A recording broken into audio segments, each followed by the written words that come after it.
Welcome to my channel simple girls Snigdha. তোমাদের সকলকে স্বাগত। আশা করি তোমরা সকলে খুব ভালো আছো। অ্যাজ ইউজুয়াল আমিও অনেক ভালো আছি। তো আজকে এসেছি একটা রিকোয়েস্টেড ভিডিও নিয়ে, তাফিমা নাজ, যে নাকি দেখতে পাচ্ছ এখানে আমি দিয়ে দিয়েছি তার কমেন্টটা। তো সে হচ্ছে আমার সাবস্ক্রাইবার অ্যাজ ইউজুয়াল। সে কিন্তু আমার জুনিয়র আমার কলেজের। তো আমাদের কলেজেই হিস্ট্রি ডিপার্টমেন্টের ছাত্রী করেছিল যে তোমাদের কলেজে কি তোমাদের এক্সামটা হয়। তো তার জন্য আমি আমাদের কলেজে গিয়ে যারা নিউ অ্যাডমিশন ফ্রেশার্স তাদেরকে তাদের যে রিসিপ্টটা দিয়েছিল সেই রিসিপ্টটা দেখে নিই যে তাদেরও সিস্টেমটা একই কি না। তো আমি সেখানে গিয়ে দেখি যে হ্যাঁ, তাদেরও সিস্টেমটা একই। তারাও এনইপি সিস্টেমের স্টুডেন্ট, আমরাও এনইপি সিস্টেমের স্টুডেন্ট।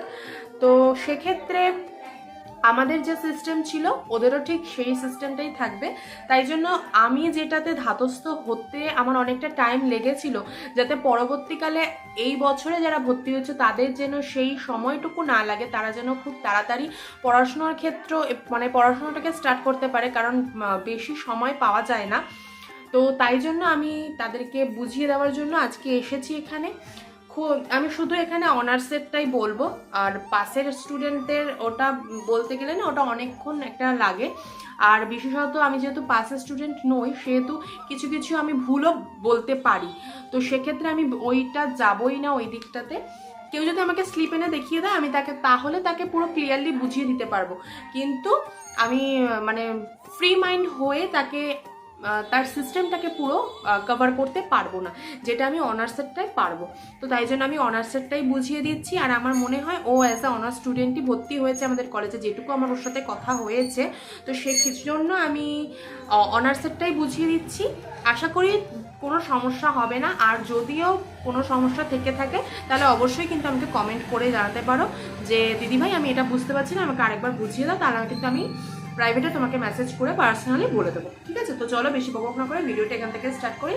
Hello everyone. তো আর্টস পেপারে আজকে যারা অনার্স নিয়েছো, যে কোনো সাবজেক্টেই হোক না কেন, পুরো মেথডটা আজকে আমি তোমাদেরকে বুঝিয়ে দেবো। কটা সাবজেক্ট থাকবে, তোমাদেরকে পরীক্ষা কোথায় কোথায় গিয়ে দিতে হবে, কিভাবে তোমরা পরীক্ষা দেবে, সব কিছু এ টু সেট তোমাদেরকে এই ভিডিওর মধ্যে আমি বলে দেবো। এটা একটা রিকোয়েস্টেড ভিডিও, আগেই বললাম। তো ফার্স্টে যে হিস্ট্রি অনার্স নিয়েছো বা যে কোনো সাবজেক্টেই তোমরা অনার্স নাও না কেন, তো সেই বিষয়টা আগে তোমাদের ক্লিয়ার করি। এই বছরে যারা অ্যাজ আ স্টুডেন্ট ভর্তি হয়েছে কলেজে, তারা কিন্তু সকলেই এনইপি সিস্টেমের স্টুডেন্ট। মানে আমরাও এনইপি সিস্টেমের স্টুডেন্ট, আমরা আগের বছর ভর্তি হয়েছি। তো তোমরাও এনইপি সিস্টেমেরই কিন্তু স্টুডেন্ট। তো তোমাদের বেসিক্যালি কলেজে ভর্তি হলে দুটো পরীক্ষা দিতে হয়।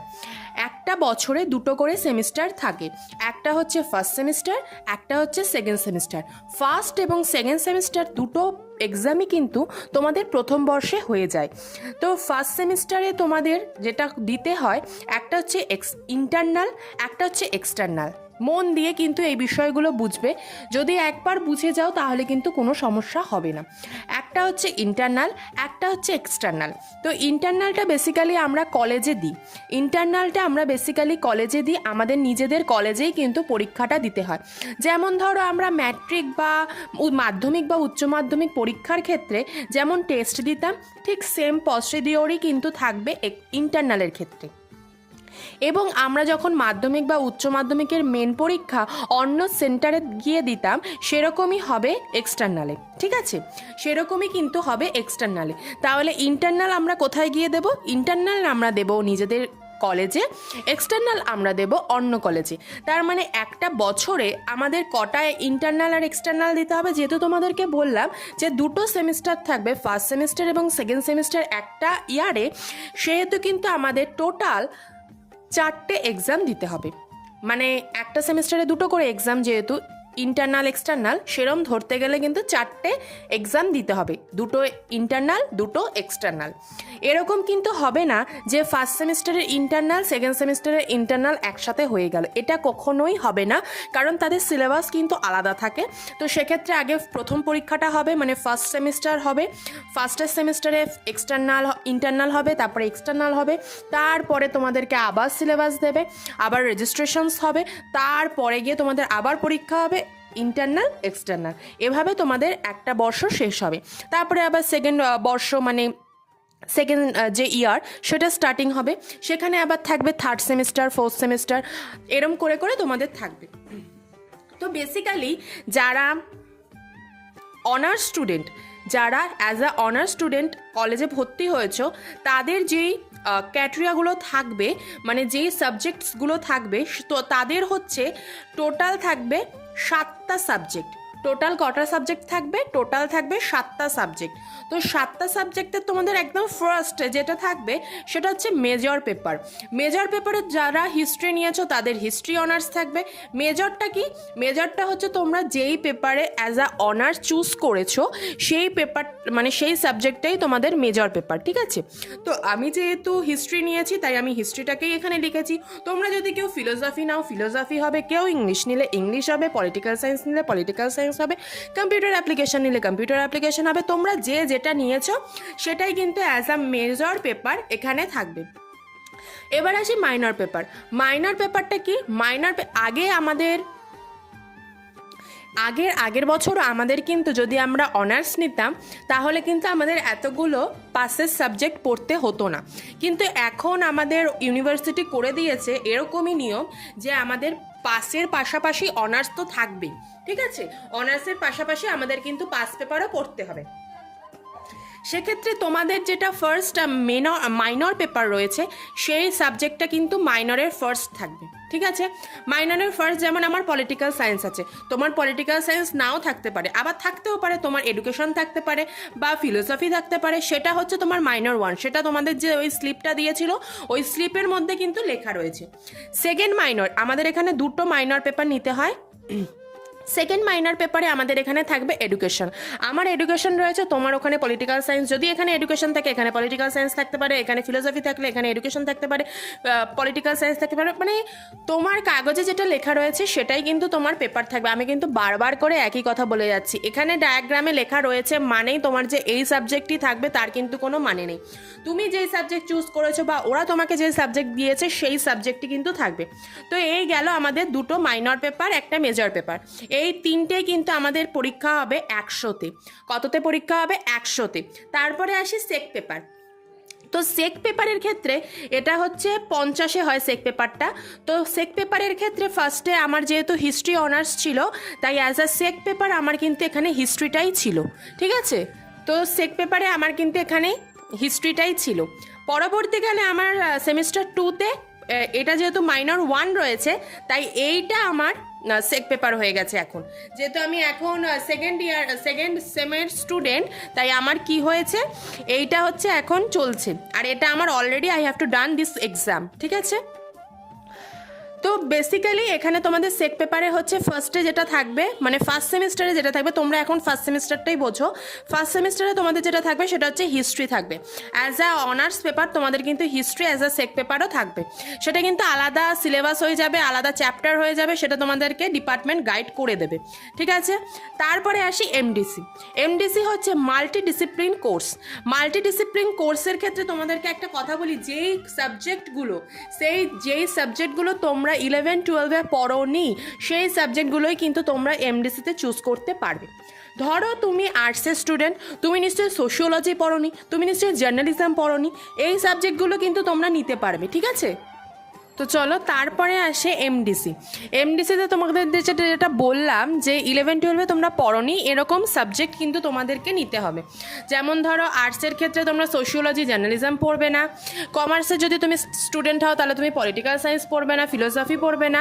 আবার ধরো তুমি সায়েন্সের স্টুডেন্ট হলে তুমি কিন্তু কমার্সের সাবজেক্টও পড়বে না, আবার আর্টসের সাবজেক্টও পড়বে না। সেক্ষেত্রে ওরা ক্রাইটেরিয়া দিয়ে দেবে 5টা সাবজেক্ট বা 10টা সাবজেক্টে, তার মধ্যে থেকেই তোমাদেরকে চুজ করতে হবে যে কোনো একটা সাবজেক্ট। ফার্স্ট সেমিস্টারে আমার যেমন আমি চুজ করেছিলাম সোশিওলজি, আমার ওই এক্সামটা কিন্তু হয়ে গেছে। এবং সেকেন্ড যে সেমিস্টারে সেখানে আমি নিয়েছি জার্নালিজম, ঠিক আছে? এটা আমার রানিং চলছে। তো তোমরা এখন ফার্স্ট সেমিস্টারটাকে নিয়েই বেশি মাথা ঘামাবে, সেকেন্ড সেমিস্টারটাকে এখনই মাথা ঘামানোর দরকার নেই, কারণ এক্সাম হওয়ার পরে কিন্তু একটু টাইম তোমরা পাবে এটা বোঝার জন্য। তারপরে আসি এইসি। এইসিতে আমার বেঙ্গলি রয়েছে, যারা ইংলিশ নিয়েছো তাদের ফার্স্ট সেমিস্টারে তো ইংলিশ থাকবে, সেকেন্ড সেমিস্টারেও ইংলিশই থাকবে। আর যারা বেঙ্গলি নিয়েছো ফার্স্ট সেমিস্টারেও তাদের বেঙ্গলি থাকবে, সেকেন্ড সেমিস্টারেও তোমাদের বেঙ্গলিই থাকবে। এবার আসি ভ্যাক। ভ্যাকটা কি? ভ্যাকটা হচ্ছে একটা সাবজেক্টের মানে শ্রেণী, যেটার মধ্যে তোমার ফার্স্ট সেমিস্টারে থাকবে ইএনভিএস। ইএনভিএস কি, একদম ছোট্টবেলা থেকে পরিবেশ সংক্রান্ত বিষয় নিয়ে যা যা তোমরা পড়ে এসেছো এখনও অবধি, সেই জিনিসগুলোই আবার তোমাদেরকে 1 নম্বরের কোশ্চেন্স করে থাকবে। ঠিক আছে, এই ইএনভিএসে যেমন ধরো একটা জৈব পদার্থের নাম বলো, যেমন ধরো মিথস্ক্রিয়া কিভাবে হয়, তারপরে ধরো জীববিদ্যার জনক কাকে বলে, এরকম ধরনের যে সমস্ত জিনিসগুলো তোমরা life science, physical science, physics, chemistry এগুলো পড়ে এসেছো ছোটোবেলা থেকে, তো আমাদের ডিভিশনস ছিল না, তো সেই সাবজেক্টগুলোরই ছোট ছোট অংশ নিয়ে তোমাদের কিছু প্রশ্ন করবে, সেই প্রশ্নের উত্তর কিন্তু তোমাদের এই ইএনভিএসের যে চ্যাপ্টার সেখানে থাকবে। আর সেকেন্ড সেমিস্টারে তোমাদের থাকবে সাইবার সিকিউরিটি। সাইবার সিকিউরিটিটা কি? সাইবার সিকিউরিটিটা হচ্ছে, তো আমরা এখন সকলেই জানি যে সাইবার মানে আমাদের যে নেটওয়ার্ক, আমরা যে এখন নেট ব্যবহার করি, সেই নেটওয়ার্কের যে সমস্ত লাইক ক্রাইমসগুলো, আমরা কিভাবে আমাদের ডেটা বা আমাদের পার্সোনাল ডিটেলসগুলোকে সিকিওর করব, কিভাবে আমরা সেগুলোকে ঠিকঠাক স্থানে ঠিক মতো ব্যবহার করব, everything you have to know in this subject. ঠিক আছে, তোমরা এই সাইবার সিকিউরিটির মধ্য দিয়ে কিন্তু তোমরা এই সমস্ত জিনিসগুলো তোমাদের মাথার মধ্যে ক্লিয়ার হয়ে যাবে। তো এটা হয় 25-এ, এগুলো তোমাদের হবে OMR শিটে। OMR শিট কি? ধরো তোমাদের একটা প্রশ্ন করলো যে আমাদের সাপোজ ওখানে হচ্ছে তোমাদের 4টে অপশনস দিল, 1 2 3 4, তোমার অপশন হবে 4, তাহলে তোমার ওটাতে এরম সার্কেল করে এরম ঘিজিমিজি করে দিতে হবে, that's call OMR sheet. OMR শিটে সবসময় মনে রাখবে যে আমাদের যেমন এই কলেজের পরীক্ষার এই ভ্যাক এইসিটা হবে, এর পাশাপাশি কিন্তু ওএমআর শিটে চাকরির যে সমস্ত এক্সামসগুলো সেগুলো হয়ে থাকে। চাকরির এক্সামে কিন্তু তোমাকে একটা বট কোশ্চেন্স দিয়ে দেবে, তারপরে তুমি সেই বট কোশ্চেনের অ্যান্সার লিখবে, সেটা কিন্তু হয় না। ঠিক আছে, ওএমআর শিটে তোমাদের শর্ট কোশ্চেন্সে অ্যান্সার মানে প্রশ্ন করবে, এবং তোমাদের সেটা কিন্তু ওএমআর শিটের মাধ্যমেই অ্যান্সারটা লিখে ওখানে দিতে হবে। তো বেসিক্যালি তো আমার মনে হয় যে তোমাদের এই যে ডায়াগ্রামটা আমি বোঝাতে সক্ষম হয়েছি। এবার আসি মার্ক ডিস্ট্রিবিউশন। মার্কের কি, এখানে তোমাদের ফার্স্ট যেটা থাকবে সেটা হচ্ছে 100-তে থাকবে মেজর, মাইনর 100-তে, এই মাইনরও 100-তে, সেক থাকবে 25-এ, এমডিসি থাকবে 50-এ, এইসি থাকবে 25-এ, ভ্যাক থাকবে 50-এ। ঠিক আছে, এরম করে কিন্তু মার্ক ডিভিশনস থাকবে। তো তোমরা যারা এনইপি সিস্টেমে অ্যাজ আ অনার্স স্টুডেন্ট আছো, তাদের ক্ষেত্রে কিন্তু তোমাদের এই অনার্স পেপারটা খুব খুব খুব ইম্পর্টেন্ট একটা পেপার। কেন বলছি?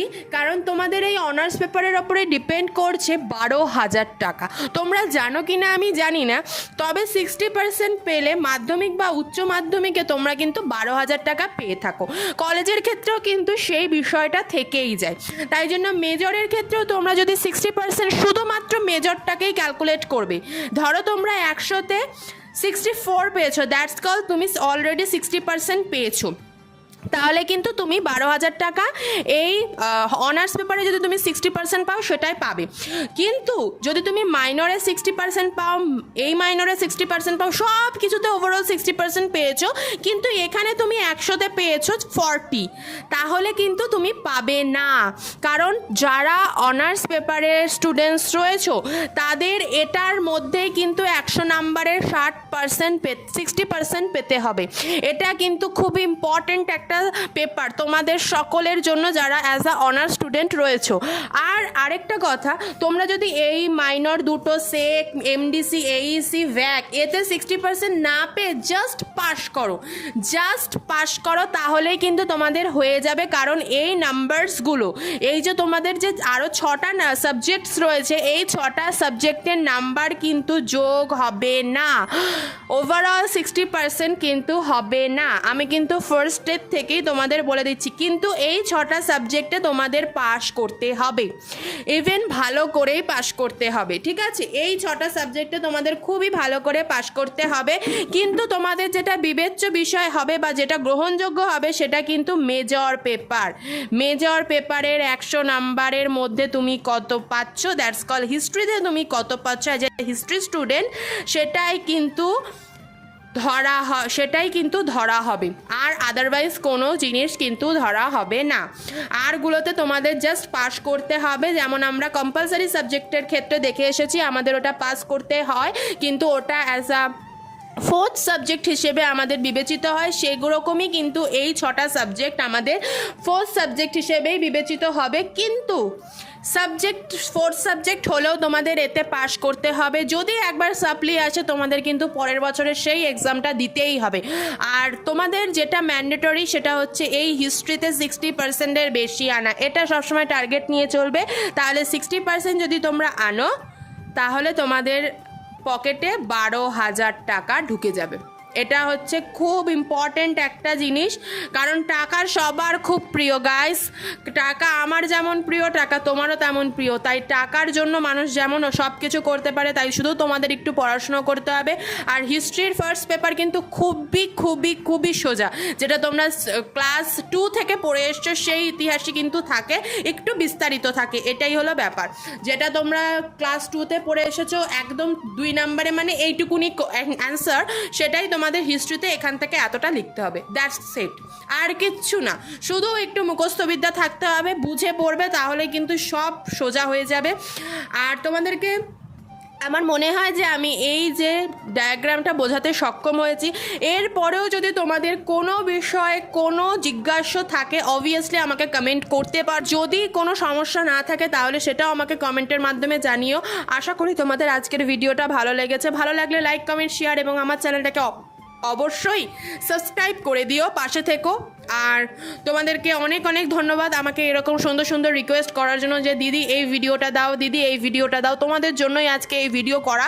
তো আশা করি তোমাদের ভালো। আমাদের 15ই আগস্ট আসছে, সেই সময় আরও সুন্দর ভিডিও তোমাদেরকে উপহার দেওয়ার জন্য আমি প্রস্তুতি নিচ্ছি। তো চলো, বাই বাই, তোমরা সকলে সুস্থ থেকো। রাধে রাধে, হরে কৃষ্ণ।